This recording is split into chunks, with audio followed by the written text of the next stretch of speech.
Welcome to Fix Your Apps. In today's video, we will show you how to map distance on Google Maps and guide you step by step so you can measure distances easily and accurately. Now, let's get started. Step 1. First, take your phone and open the Google Maps app. Make sure you are using the latest version because newer versions have all the updated features, including the distance measuring tool. Using the updated app ensures smooth performance and accurate results. Step 2. Once the app is open, locate your starting point on the map. You can do this by simply pressing and holding on the location until a red pin drops.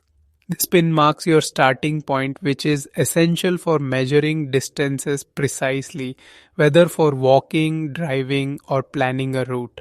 Step 3. After dropping the pin, swipe up from the bottom of the screen to open the location menu. Look for the measure distance option and tap it to activate this mode. This tool is very useful because it allows you to measure straight line distances or multiple points across the map.